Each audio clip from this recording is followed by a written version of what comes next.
Hello friends, good morning. Super Kanmani സീരിയലിന്റെ ഇന്നത്തെ എപ്പിസോഡിന്റെ റിവ്യൂലേക്ക് എല്ലാവർക്കും സ്വാഗതം. അങ്ങനെ നമ്മളെല്ലാവരും കാത്തിരുന്ന പോലെ സുജാതയ്ക്ക് മാനസയുടെ കള്ളത്തരങ്ങളെല്ലാം തെളിവ് സഹിതം വെളിപ്പെടുകയാണ്. അപ്പോൾ ആ ഒരു കിടിലൻ എപ്പിസോഡാണ് കേട്ടോ ഇന്നത്തെ. അങ്ങനെ കരീം സാഹിബ് എല്ലാവരോടും യാത്ര പറഞ്ഞു പോകാനിറങ്ങുന്നതും വരുണിനെ പറ്റി പ്രത്യേകം ഓർമ്മിപ്പിക്കുന്നുണ്ട് കൺമണിയെ. വരുണിനെ സൂക്ഷിക്കണമെന്നും അവൻ എന്തും ചെയ്യാൻ മടിയില്ലാത്തവനാണെന്നും ഒക്കെ. അപ്പോൾ ദേവ്ജി തമാശ രൂപേണ പറയും, കരീം സാഹിബ് എന്ന ഈ ഇബിലീസ് കൂടെ ഉള്ളപ്പോൾ ഒരു ചെകുത്താനെയും പേടിക്കേണ്ട കാര്യമില്ല കൺമണിക്ക്. അത് കേട്ട് കരീം സാഹിബും പറയും, അതെനിക്ക് സുഖിച്ച്, പക്ഷെ നിങ്ങളെല്ലാവരും ഒന്ന് കരുതിയിരിക്കുന്നത് നല്ലതാണ്. വെളിപ്പുറത്ത് നമ്മളുണ്ടാവും, മാത്രമല്ല വരുണിന്റെ പുറകെ എപ്പോഴും ജബ്ബാറും ഷുക്കൂറും ഉണ്ടാവും. കരീം സാഹിബ് പോയി കഴിഞ്ഞതും ദേവ്ജി കൺമണിയോട് പറയുന്നുണ്ട്, വിജയത്തിന് പിന്നിൽ വലിയ വേദനകൾ ഉണ്ടാവും എന്നൊക്കെ പറയുന്നത് കൺമണിയെ സംബന്ധിച്ച് പലപ്പോഴും സത്യമായിരിക്കുക. അപ്പോൾ കൺമണി പറയും, ഞാനും ആ രീതിയിൽ തന്നെയാണ് സർ കാണാൻ ശ്രമിക്കുന്നതെന്ന്. അപ്പോഴേക്കും കൺമണി മോളെ എന്ന് വിളിച്ചുകൊണ്ട് വിശ്വേട്ടനും കൺമണിയുടെ മിസ്സിംഗ് ആയ ആ മൊബൈലും ബാഗും ഒക്കെ വന്നിരിക്കുകയാണ്. കൺമണി ബോധമില്ലാതെ വീണ് കിടന്ന ആ സ്ഥലത്ത് നിന്ന് തന്നെയാണ് ഇത് കിട്ടിയതെന്നും പറയുന്നു. കൺമണി നന്ദി പറയുന്നുണ്ട് വിശ്വേട്ടനോട്. ചേട്ടനെ പിന്നെ എല്ലാവരെയും പരിചയപ്പെടാമെന്നൊക്കെ പറഞ്ഞ് കൺമണി വിളിക്കുന്നുണ്ടെങ്കിലും അതൊക്കെ പിന്നെ ആവാം, എനിക്ക് കുറച്ച് ധൃതി ഉണ്ടെന്ന് പറഞ്ഞ് വിശ്വേട്ടനും പോവുകയാണ്. ഫോൺ ചെക്ക് ചെയ്യുമ്പോൾ വീട്ടിൽ നിന്ന് കുറേ കോളുകൾ വന്നിട്ടുണ്ടെന്ന് കൺമണിക്ക് മനസ്സിലാവുകയാണ്. അതേസമയം കൃഷിനോട് ദേവ്ജി പറയുന്നുണ്ട്, കൃഷ് ഇനി നീ വേഗം വീട്ടിലേക്ക് ചെല്ല്, ഇതിന്റെ ബാക്കി നിനക്ക് അവിടെ കാണാം. കൃഷിന് അതെന്തുകൊണ്ട് അങ്ങനെ പറഞ്ഞതെന്ന് മനസ്സിലാവുന്നില്ല. ദേവ്ജി കാണാനിരിക്കുന്ന പോലെ ഇനി പറഞ്ഞറിയിക്കണം എന്നുള്ള രീതിയിൽ കൃഷ്ണനോട് പോകാൻ തന്നെ പറയുകയാണ് ഉടനെ വീട്ടിലേക്ക്. പിന്നീട് കാണിക്കുന്നത് സാഗറിന്റെ കുടുംബമാണ്. ആന്റിയമ്മ എത്തിയിട്ടുണ്ട്. ആന്റിയമ്മ വന്നിട്ട് സാഗറിനോട് പറയാം, 1 മണിക്കൂറിനുള്ളിൽ ഞാനിവിടെ എത്തിയില്ലെങ്കിൽ എന്നെ അങ്ങ് സംഹരിച്ചു കഴിയുമെന്ന് സുഗ്രീവാജ്ഞ ഉണ്ടായിരുന്നു കേട്ടു. അല്ല, ആർക്കാ കാര്യങ്ങൾ അറിയേണ്ടത്? സാഗർ ഒന്നും പറയുന്നില്ല പ്രത്യേകിച്ച്. ആന്റിയമ്മയ്ക്ക് കുടിക്കാൻ ഇത്തിരി വെള്ളം എടുത്ത് കൊടുക്കാൻ മാത്രം പറയുകയാണ്. എന്നാൽ ആന്റിയമ്മ ദേഷ്യത്തോടെ, എന്നെ അങ്ങനെ വെള്ളം കുടിപ്പിച്ച് കളയാമെന്നൊന്നും ആരും വിചാരിക്കണ്ട. ബലരാമ, നിന്റെ അമ്മയുടെ ആഗ്രഹം പോലെ നീയും പ്രവർത്തിക്കണം. മനസ്സേ തന്നെ നീ വിവാഹം കഴിക്കണം. ആരൊക്കെയോ ചേർന്ന് അവൾക്കെതിരെ ഉണ്ടാക്കിയിരിക്കുന്ന കള്ളക്കഥകളൊന്നും നീ വിശ്വസിക്കരുത് ബലരാമ. കൺമണിയും വീട്ടുകാരും ചേർന്ന് എല്ലാവരെയും അങ്ങ് മയക്കി എടുത്തിരിക്കുക. ആന്റിയമ്മ വീണ്ടും കൺമണിയെ തന്നെ കുറ്റം പറയുന്നത് കേട്ടിട്ട് സാഗർ പറയുന്നുണ്ട്, വെറുതെ ഇവിടുത്തെ തർക്കത്തിനിടയിൽ കൺമണിയുടെ പേര് വലിച്ചെടുക്കരുത്. കൺമണിക്ക് സപ്പോർട്ടായിട്ട് സാഗർ സംസാരിക്കുന്നത് ആന്റിയമ്മയ്ക്ക് തീരെ ഇഷ്ടപ്പെട്ടില്ല. കൺമണിയെ പിന്നെയും കുറെ കുറ്റങ്ങൾ പറയുകയാണ്. ഈ വീട് തന്നെ അവൾ മുടിപ്പിക്കും എന്നുള്ള രീതിയിലൊക്കെ സംസാരിക്കുകയാണ്. എന്നാൽ ഇതൊക്കെ കേട്ട് ദേഷ്യം കൊണ്ട് തിളയ്ക്കുന്ന കൃപയാണെങ്കിലും തിരിച്ചു പറയുന്നുണ്ട് ആന്റിയമ്മയോട്, ഈ വീട് നശിപ്പിക്കാൻ പോകുന്നത് കൺമണിയല്ല, ആന്റിയമ്മയാണ്. ആന്റിയമ്മ എൻ്റെ അച്ഛൻ്റെ ചേച്ചിയൊക്കെയാണ്. ആ ഒരു ബഹുമാനവും ഞാൻ തരുന്നുണ്ട്, പക്ഷെ അത് ഇല്ലാതാക്കരുത്. എന്നാൽ ആന്റിയമ്മയും തറുതല പറയുകയാണ് കൃപയോട്, നീയൊക്കെ ആ കൺമണിക്ക് സപ്പോർട്ടായിട്ടല്ലേ നിൽക്കുന്നത്, നിന്റെ ഒന്നും ബഹുമാനം എനിക്ക് വേണ്ട. അപ്പൊ കൃപയും, ശരി എങ്കിൽ ബഹുമാനം തരുന്നില്ല, പക്ഷേ ഈ വീടിന് കുഴപ്പമുണ്ടാക്കാനാണ് ഉദ്ദേശമെങ്കിൽ ഞാൻ പ്രതികരിച്ചിരിക്കും. ആന്റിയമ്മയോടൊന്ന് അടങ്ങാൻ ബലരാമനും പറഞ്ഞു കൊടുക്കുന്നുണ്ട്. അപ്പോൾ ആന്റിയമ്മ അല്പം ശാന്തയായിട്ട്, എടാ ബലരാമ, നീ വിഷമിക്കണ്ടടാ, മാനസ നിനക്കുള്ളത് തന്നെയാ. പക്ഷേ കൃപ ഇതിനിടയ്ക്ക് കയറി പറയും, മാനസയെ കൊണ്ട് ബലരാമേട്ടനെ കല്യാണം കഴിപ്പിക്കാവുന്നതാണ്. ആന്റിയമ്മ സ്വപ്നത്തിൽ പോലും വിചാരിക്കേണ്ട, അതൊന്നും നടക്കില്ല, ഞാൻ സമ്മതിക്കില്ല. വെല്ലേട്ടനെ ഒരു ചതിയിൽപ്പെടുത്താനേ ഞങ്ങൾ വിട്ടുകൊടുക്കില്ല. അങ്ങനെ തന്നെ തീർത്തും പറയുകയാണ്. സുജാതയാണെങ്കിൽ ഒന്നും മിണ്ടാതെ നിൽക്കുന്നത് കണ്ടിട്ട് ആന്റിയമ്മ സുജാതയോടും ചോദിക്കുകയാണ്, നീ എന്താ സുജു ഒന്നും മിണ്ടാതെ നിൽക്കുന്നത്? നിന്റെ മോള് പറയുന്നത് കേട്ടിട്ട് നിനക്കൊന്നും പറയാനില്ലേ? എന്നാൽ എല്ലാത്തിനും മറുപടി പറയേണ്ടവർ ഉടനെ എത്തുമെന്നും കൃത്യമായിട്ടുള്ള മറുപടി നിങ്ങൾക്ക് എല്ലാവർക്കും കിട്ടുകയും ചെയ്യുമെന്ന് സാഗർ പറഞ്ഞു തരേണ്ട താമസം നമ്മുടെ ജയമോഹൻ മാനസയും പിടിച്ചു വലിച്ചുകൊണ്ട് വരികയാണ് അകത്തേക്ക്. കൂടെ ഹേമയും ഉണ്ട്. ജയമോഹൻ വന്നെന്ന് മനസ്സിലായതും എല്ലാവരും അവിടേക്ക് പോകുന്നുണ്ട്. ജയമോഹനെ കണ്ടിട്ട് സാഗർ, ജയമോഹൻ, നമ്മുടെ 2 കുടുംബങ്ങളും ചില പ്രശ്നങ്ങളിൽ പെട്ടിരിക്കുകയാണ്, ഇന്നുകൊണ്ട് എല്ലാം അവസാനിപ്പിക്കണം. എന്റെയും ആഗ്രഹം അത് തന്നെയാണെന്ന് ജയമോഹൻ അത് കേട്ടിട്ട് പറയുന്നു. എല്ലാവരെയും സത്യങ്ങൾ അറിയിക്കാൻ തന്നെയാണ് സാഗറും ജയമോഹനും ഒരുമിച്ച് തീരുമാനമെടുത്തിരിക്കുന്നത്. അപ്പോഴേക്കും എല്ലാവരും അങ്ങോട്ടേക്ക് വരുന്നുണ്ട്. ആന്റിയമ്മയും സുജാതയും കൃഷും കൃപയും അങ്ങനെ എല്ലാവരും. കൃഷിനെ മുന്നിൽ നിർത്തിക്കൊണ്ട് തന്നെ സാഗർ മാനസയോട് ചോദിക്കുകയാണ്, മാനസ, ഇന്ന് ഓഫീസിൽ നടന്ന കാര്യങ്ങളൊക്കെ നിനക്കും അറിയാവുന്നതല്ലേ? മാനസ എടുത്തടിച്ച് തന്നെ പറയുന്നുണ്ട്, എനിക്ക് ഓഫീസിലെ കാര്യങ്ങളൊന്നും അറിയില്ല. എന്നാൽ സാഗറിന് എല്ലാ കാര്യങ്ങളും അറിയാവുന്നതുകൊണ്ട് തന്നെ മോൾക്ക് അറിയാമെന്ന് തന്നെ തിരിച്ചു പറയുകയാണ്. ആന്റിയമ്മയ്ക്ക് അതൊട്ടും ഇഷ്ടപ്പെട്ടിട്ടില്ല. ആന്റിയമ്മ അവിടെ നിന്ന് പറയുന്നുണ്ട്, അത് കൊള്ളാം, അവൾക്കൊന്നും അറിയില്ല എന്ന് പറഞ്ഞപ്പോൾ അറിയാത്ത നീ എങ്ങനെയാ അത് ഉറപ്പിക്കുന്നത്? എന്നാൽ അതൊക്കെ എങ്ങനെയാ ഉറപ്പിക്കുന്നതെന്ന് കുറച്ച് കഴിയുമ്പോൾ മനസ്സിലാവുമെന്നാണ് സാഗറിന്റെ തിരിച്ചുള്ള മറുപടി. അത് കേട്ടൊന്ന് ഞെട്ടുന്നുണ്ട് ആന്റിയമ്മ, എങ്കിലും അതൊന്നും മുഖത്ത് പ്രകടമാക്കാതിരിക്കാൻ ശ്രദ്ധിക്കുന്നുണ്ട്. തുടർന്ന് സാഗർ മാനസയോടായിട്ട്, മോളെ, ഞാൻ മാനസയെ എൻ്റെ മോളുടെ സ്ഥാനത്താണ് കണ്ടിരിക്കുന്നത്. കണ്ടിരിക്കുന്നത്. ഞാൻ അങ്കിളുടെ എൻ്റെ അച്ഛൻ്റെ സ്ഥാനത്താണ് കണ്ടിരിക്കുന്നതെന്നും മാനസ പറഞ്ഞപ്പോൾ സാഗറിന് അത് കേട്ട് ദേഷ്യം വരികയാണ് കേട്ടോ. എന്നെ നീ നിന്റെ അച്ഛൻ്റെ സ്ഥാനത്താണ് കണ്ടിരുന്നതെങ്കിൽ ഈ കുടുംബത്തോട് നീ ഇത് ചെയ്യില്ലായിരുന്നു. ഈ കുടുംബത്തോട് നീതി പുലർത്തുന്ന കാര്യങ്ങളാണോ നീ ചെയ്തു കൂട്ടിയത്? എന്നാൽ മാനസയും തർക്കുത്തരം പറയുകയാണ്, എന്നോട് നീതി പുലർത്തുന്ന കാര്യങ്ങളാണോ ഈ കുടുംബത്തിലുള്ള എല്ലാവരും ചെയ്തത് എന്ന് ചോദിക്കുകയാണ്. മാനസയുടെ മറുപടി കേട്ട് ജയമോഹനൊക്കെ ആണെങ്കിൽ ദേഷ്യം വരുന്നുണ്ട്, അടിക്കാൻ കയ്യോങ്ങുന്നുണ്ട് മാനസയെ. എന്നാൽ ജയമോഹനോട് തല്ലുണ്ടെന്ന് പറയും സാഗർ. അപ്പൊ ആന്റിയമ്മ ഇതിനിടയിൽ, എന്റെ ജയമോഹ, തല്ലേണ്ടത് മാനസയല്ല കൺമണിയാ. പക്ഷേ ജയമോഹന്റെ മറുപടി എല്ലാവരെയും ഞെട്ടിക്കുന്നതായിരുന്നു. ജയമോഹൻ പറയുന്നത് എങ്ങനെയാണ്, കൺമണി എന്തിനു തല്ലണം? അറിഞ്ഞിടത്തോളം കൺമണി ഇതിൽ തെറ്റുകാരിയല്ല. സുജാതയും ആന്റിയമ്മയൊക്കെ ഇത് കേട്ട് ഞെട്ടിത്തരിച്ചു നിൽക്കുന്നുണ്ട്. ജയമോഹൻ ഇങ്ങനെ ഒരു മറുപടി തരുമെന്ന് അവർ പ്രതീക്ഷിച്ചില്ല. മാനസ ചോദിക്കുന്നുണ്ട് ജയമോഹനായിട്ട്, എങ്ങനെയാച്ചാ കൺമണി തെറ്റുകാരിയാവാതിരിക്കുന്നത്? കൺമണിയും അങ്കിളും കൃഷ്ണൻ കൃപയും ഒക്കെ തെറ്റുകാരാ. എല്ലാവരും ചേർന്ന് എന്നെ പറ്റിക്കുകയായിരുന്നു. കല്യാണ നിശ്ചയം നടത്തി വിരലിൽ മോതിരം ഇട്ടു. പക്ഷെ പിന്നെ കാല് മാറി. കൃഷ് മാത്രമല്ല, അങ്കിളും ബാക്കിയുള്ള എല്ലാവരും അതിന് കൂട്ടുനിന്നു. ഇപ്പതാ അച്ഛനെ അമ്മയും വരെ എനിക്കെതിരെ തിരിച്ചു. ശേഷം കൃഷിന്റെ നേരെ ചെന്ന് ചോദിക്കുകയാണ്, ഞാനൊന്ന് ചോദിക്കട്ടെ, കൃഷി എന്തിനാ എന്നെ വഞ്ചിച്ചത്? കൃഷി ഉടനെ തന്നെ കൊടുക്കുന്നുണ്ട് മറുപടി, അതിന് ഞാൻ നിന്നെ എപ്പോഴാ സ്നേഹിച്ചത്? എന്നിട്ട് എല്ലാവരോടായിട്ട് പറയാണ്, മാനസ എനിക്ക് ഇഷ്ടമല്ല, എന്റെ പുറകെ നടന്ന് സമയം കളയണ്ടെന്നൊക്കെ വ്യക്തമായും കൃത്യമായിട്ടും പച്ച മലയാളത്തിൽ തന്നെ ഞാൻ പറഞ്ഞിട്ടുള്ളതാ. ഒരിക്കലല്ല, പലവട്ടം. നിശ്ചയം കഴിഞ്ഞ പെണ്ണിന്റെ അവകാശത്തില് സ്വാതന്ത്ര്യത്തിലും എത്രയോ വട്ടം എന്റെ മുറിയിലേക്ക് കടന്നു വന്നിട്ടുണ്ട് ഇവൾ. ഞാൻ തെറ്റായ രീതിയിൽ ഒന്ന് നോക്കുക പോലും ചെയ്തിട്ടില്ല. ഒരു ഘട്ടം കഴിഞ്ഞപ്പോ പിന്നെ എന്നോട് പകയായി. പിന്നീട് കല്യാണം കഴിക്കണമെന്ന് പറഞ്ഞ് എന്റെ പുറകെ നടന്നതേ വിവാഹശേഷം എന്റെ ജീവിതം നരകമാക്കി തീർക്കാനായിരുന്നു. അക്കാര്യം മാനസ ഒരാളോട് തുറന്നു പറഞ്ഞിട്ടുമുണ്ട്. എന്താ നിന്റെ നാവ് ഇറങ്ങിപ്പോയോ? ഞാൻ തെറ്റാണ് പറയുന്നെങ്കിൽ നീ അത് കൃത്യമായിട്ടുള്ള തെളിവ് ഞാൻ തരാം. കൺമണിയുടെ ജീവൻ നീ പലതവണ അപകടത്തിലാക്കാൻ നോക്കി. അച്ഛന്റെ അമ്മയുടെ വെഡിങ് ആനിവേഴ്സറിക്ക് നീ വരച്ചതാണെന്ന് പറഞ്ഞു കൊടുത്ത പെയിന്റിങ് കൺമണി വരച്ചതല്ലേടി? പക്ഷെ ഇങ്ങനെ വെട്ടി തുറന്ന് എല്ലാം ചോദിക്കുന്നത് കേട്ടിട്ട് ഇപ്പൊ എല്ലാം പൊളിയുമല്ലോ എന്നോർത്ത് ആന്റിയമ്മയൊക്കെ ഇങ്ങനെ പേടിയോടെ നിൽക്കുകയാണ്. മാനസയാണെങ്കിലും പേടിച്ചു വരച്ചു നിൽക്കുന്നു. എങ്കിലും കുറ്റം സമ്മതിച്ചു കൊടുക്കാൻ മനസ്സില്ലാത്തത് കൊണ്ട് തന്നെ മാനസ തിരിച്ചു പറയാണ്, ആര് പറഞ്ഞു? ആ ചിത്രം ഞാൻ വരച്ചത് തന്നെയാ.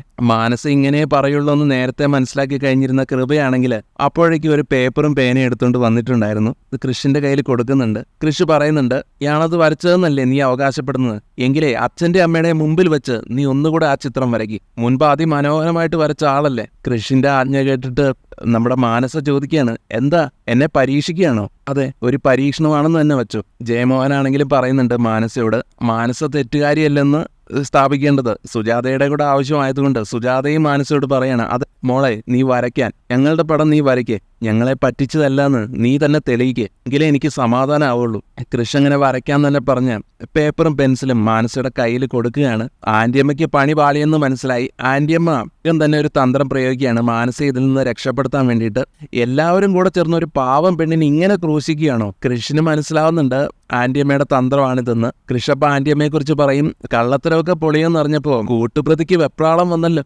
പിന്നെ ഈ ഡ്രോയിങ്ങിന്റെ കള്ളത്തരമൊക്കെ വെറും തുടക്കം മാത്രമാണ്. കൺമണി പ്രസന്റ് ചെയ്ത ഡിസൈൻ മാനസയുടേതാണെന്ന് പറഞ്ഞ് ലക്ഷങ്ങൾ സ്വന്തമാക്കി. ശേഷം പൊന്നുമേട്ടിൽ നിന്ന് വരച്ച ഡിസൈൻ തട്ടിയെടുക്കാനായി CI അനിരുദ്ധിനെ വരെ പറഞ്ഞയച്ചു. പലവട്ടം ജീവൻ എടുക്കാൻ വരെ ശ്രമിച്ചു. ബാംഗ്ലൂർ ഓഫീസിൽ കുഴപ്പങ്ങളുണ്ടാക്കി. അങ്ങനെ പറഞ്ഞു തുടങ്ങിക്കഴിഞ്ഞാൽ തീർന്നു കിട്ടാനായിരിക്കും പ്രയാസം.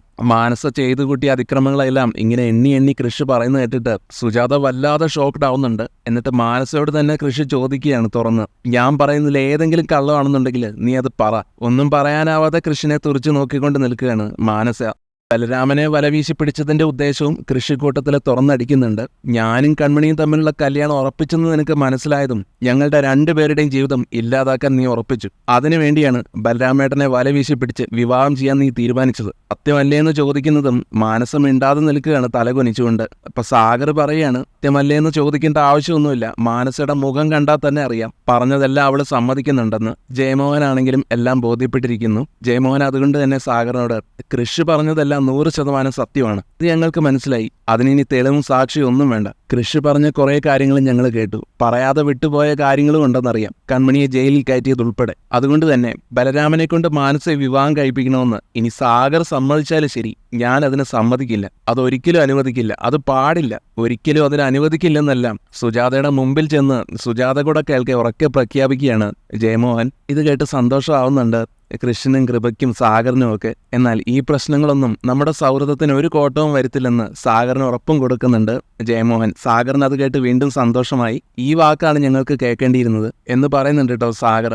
ഹേമയും പറയുന്നുണ്ട്, സത്യത്തില് മാനസ കൃഷിന്റെ പുറകെ നടക്കുന്നത് ഞങ്ങൾക്ക് ഒട്ടും താല്പര്യമില്ലായിരുന്നു. ഞാൻ ഒരുപാട് തവണ വിലക്കിയതുമാണ് എന്ന്. നമ്മുടെ സുജാതയ്ക്കാണെങ്കിലും എല്ലാം ബോധ്യപ്പെട്ട് കഴിഞ്ഞിരിക്കുന്നു. മാനസയോട് വന്ന് സങ്കടത്തോടെ ചോദിക്കുകയാണ്, നീ അപ്പം എന്നെ പറ്റിക്കുമായിരുന്നു അല്ലേ? അന്ന് നീ തന്ന ചിത്രം കൺമണി വരച്ചതായിരുന്നു അല്ലേ? ഞാനന്ന് അതൊക്കെ കേട്ടിട്ടും വിശ്വസിച്ചിരുന്നില്ല. പറയടി, എന്തിനാ നീ പറ്റിച്ചു തന്നെ? ഇതും പറഞ്ഞ് കരയാണ് കേട്ടോ സുജാത. അവിടെ നിന്ന് ഇറങ്ങുന്നതിന് മുമ്പായിട്ട് ജയമോഹൻ കൃഷ്ണന് ഒരു ഉറപ്പുകൂടെ കൊടുത്തിട്ടാണ് പോകുന്നത്. ഇനി ഈ മാനസയെ കൊണ്ട് നിങ്ങൾക്ക് ആർക്കും ഒരു ശല്യം ഉണ്ടാവില്ല എന്ന്. ശേഷം മാനസയെ ദേഷ്യത്തോടെ പിടിച്ചു വലിച്ചുകൊണ്ട് അവിടെ നിന്നും പോവുകയാണ് ജയമോഹൻ. മാനസ പോയതിനു ശേഷം സുജാത വന്നിട്ട് സാഗറിനോട് കുറ്റബോധത്തോടെ സോറി പറയുകയാണ്. കൃഷ്ണനെയും കെട്ടിപ്പിടിച്ചുകൊണ്ട്, മോനെ നീ അമ്മയോട് ക്ഷമിക്ക്, അങ്ങനെ പറഞ്ഞ് കരയുകയാണ്. ഞങ്ങൾ രണ്ടുപേരും ഔട്ടാണല്ലേ എന്ന് അത് കണ്ടിട്ട് കൃപ ചോദിക്കുമ്പോൾ സുജാത അപ്പോഴാണൊന്ന് ചിരിക്കുന്നത്. സുജാതയ്ക്ക് സത്യങ്ങളെല്ലാം ബോധ്യപ്പെട്ടതോടെ ഇനി കുടുംബത്തിൽ സന്തോഷം മാത്രമേ ഉള്ളൂ എന്നുള്ള രീതിയിൽ എല്ലാവരും സന്തോഷത്തോടെ ഒറ്റക്കെട്ടായി നിലകൊള്ളുകയാണ്.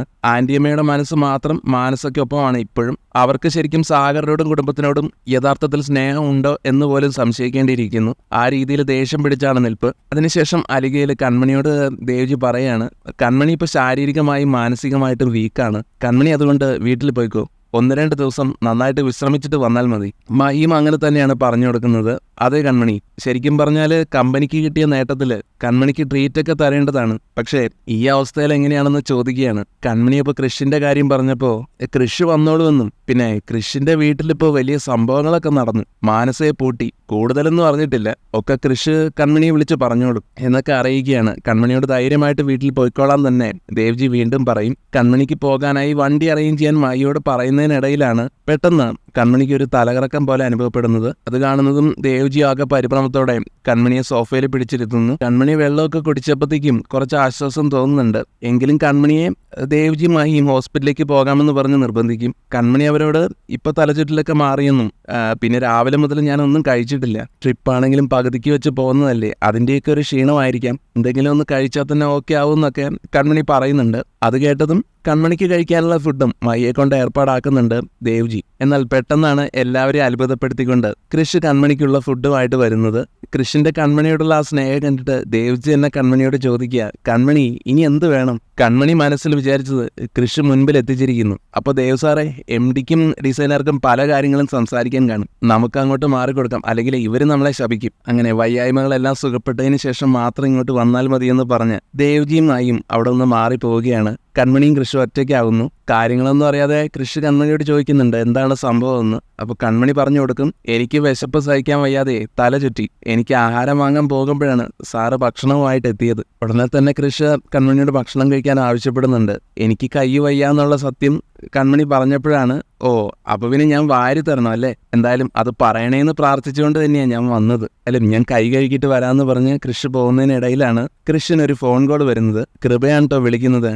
കൃപ ആദ്യം തന്നെ ഒരു ചെലവുണ്ടേ, സൂപ്പർ കൺമണിക്കും സൂപ്പർ കൃഷിനും ഒരു സർപ്രൈസ് ഉണ്ട്, കിടിലൻ സർപ്രൈസ്. സംഭവം എന്താണെന്ന് കൃഷി ചോദിക്കുന്നുണ്ടെങ്കിലും സർപ്രൈസ് ഇപ്പൊ സർപ്രൈസ് ആയിട്ട് തന്നെ ഇരിക്കട്ടെ എന്നും പിന്നെ അമ്മയാണ് ആ സർപ്രൈസ് പൊട്ടിക്കാൻ പോകുന്നതെന്നും അതുകൊണ്ട് ആ സർപ്രൈസ് അറിയാൻ ഇങ്ങോട്ട് വന്നാൽ മാത്രം മതി, ബാക്കിയൊക്കെ നേരിട്ടെന്ന് പറഞ്ഞ് കൃപ ഫോൺ കട്ടിയിരിക്കുകയാണ്. പിന്നീട് കൃഷിന്റെ ആഗ്രഹം പോലെ തന്നെ കൃഷി കൺമണിക്ക് ഭക്ഷണം എല്ലാം വാരിക്കൊടുത്ത് കഴിപ്പിക്കുന്നുണ്ട്.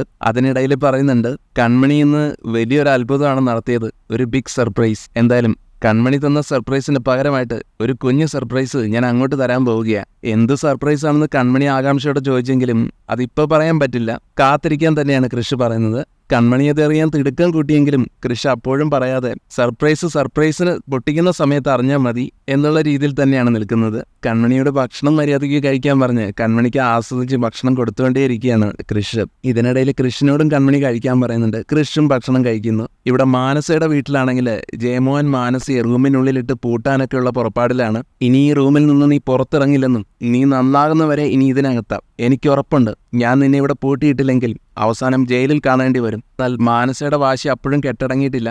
ജയിലിൽ പോയാലും സാരമില്ല, ഞാൻ ആഗ്രഹിച്ചത് മുഴുവൻ ഞാൻ നടത്തിയെടുത്തിരിക്കുമെന്ന് തന്നെയാണ് മാനസയുടെ മറുപടി. ഇതും കൂടെ കേൾക്കുമ്പോഴത്തേക്കും ജയമോഹൻ ഒന്നും കൂടെ ദേഷ്യമാവുന്നുണ്ട്, അടിക്കാൻ വരെ നോക്കുന്നുണ്ട്. പക്ഷേ ഹേമ വന്നിട്ട് തടയും, തല്ലണ്ടാന്ന് പറയും. ജയമോഹൻ പിന്നീട് ഹേമയോട് പറഞ്ഞ് ഏൽപ്പിക്കുകയാണ്, ഹേമേ ഇവളിനി ഈ റൂം വിട്ട് പുറത്തു പോരുത്, ഇവളെ നന്നാക്കാൻ പറ്റുമെന്ന് ഞാനൊന്ന് നോക്കട്ടെ, ആ കൃഷിയുമായോ ആ വീടുമായോ അലികയുമായിട്ടോ ഒരു ബന്ധവും ഇനി ഉണ്ടാവാൻ പാടില്ല. ഇങ്ങനെയും തീരുമാനിച്ച ജയമോഹൻ ഹേമയ്ക്കൊപ്പം പുറത്തിറങ്ങി മാനസ കിടക്കുന്ന റൂം പുറത്തു നിന്ന് പൂട്ടിയിടുകയാണ്. എന്നാൽ വരുണാണെങ്കിൽ നമ്മുടെ മാനസയുടെ റൂമിൽ ഒളിച്ചു നിൽപ്പുണ്ടായിരുന്നു. അവരും പോയെന്ന് മനസ്സിലാക്കിയതും വരുൺ മാനസയുടെ അടുത്ത് ചെന്നിട്ട് പതിയെ സംസാരിക്കാനൊക്കെ തുടങ്ങുന്നുണ്ട്. എന്നാൽ അത് പുറത്ത് നിൽക്കുന്ന ജയമോനും ഹേമയും കേൾക്കുന്നുണ്ടായിരുന്നു. അവര് പുറത്തുനിന്ന് ചോദിക്കുന്നുണ്ട്, എന്താ മാനസ, എന്താ അവിടെ സംസാരം? മാനസയ്ക്ക് ആകെ ടെൻഷനാവാൻ തുടങ്ങി. വെപ്രാളത്തോടെ വരുണിനോട് എവിടെയെങ്കിലും പോയി ഒളിക്കാനൊക്കെ പറയുന്നുണ്ട്. ജയമോൻ വാതിൽ തുറന്ന് എന്താണെന്ന് ചോദിച്ചപ്പോഴേക്കും വരുൺ വാതിലിന്റെ മറവിൽ ഒളിച്ചത് കൊണ്ട് തന്നെ വരുണിനെ കാണാൻ സാധിച്ചില്ല അവർക്ക്. എന്തിനാ നിലവിളിച്ചെന്നൊക്കെ ചോദിക്കുന്നുണ്ട്. ഒരു പല്ലിയെന്ന് കള്ളം പറയുകയാണ് മാനസ.